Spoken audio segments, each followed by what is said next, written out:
What happens to the start time in that case?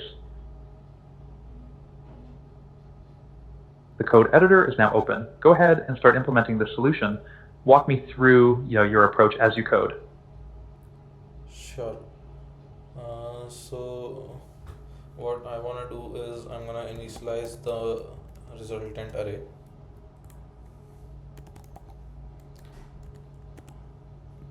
I can see you're starting to implement. Please continue with your approach. I'll follow along with your reasoning. Yeah, so the next thing is we will sort the intervals by the start time of each interval, and we will initialize the result with the first interval as it is, and we Got can. it. You're sorting by start time and initializing the result with the first interval.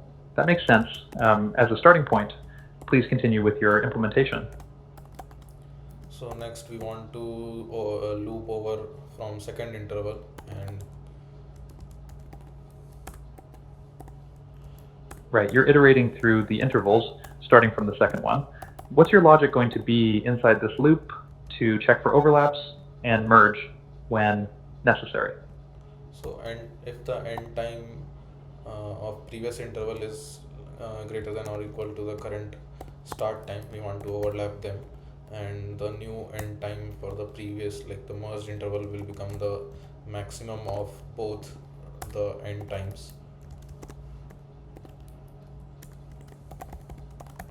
That's the right logic for detecting overlaps. When you merge, you're updating the end time to be the maximum. What happens when there's no overlap? How do you handle that case? So when there is no overlap, we want to create another interval in the resultant result.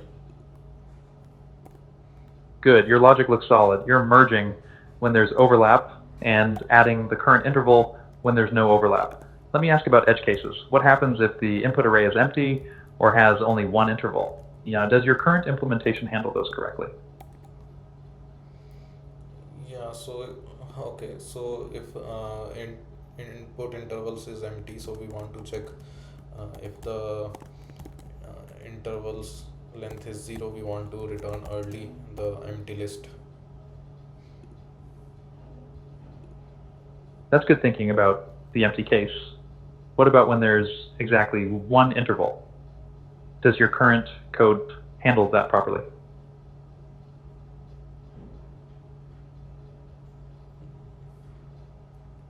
So yeah, so I have already initialized it with the first interval as it is, and from second interval we are looping it over, so we'll not go in that loop and we'll return that first interval as it is.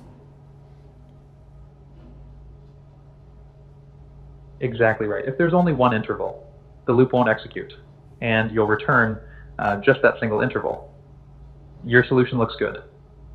Let's talk about complexity. What's the time and space complexity of your approach? So sorting it out will take n log n, and space complexity will take OFN for storing the results. Perfect. Time complexity of O(n) log n due to sorting, and O(n) space for storing the merge results. Your solution handles the core logic well with proper edge case handling.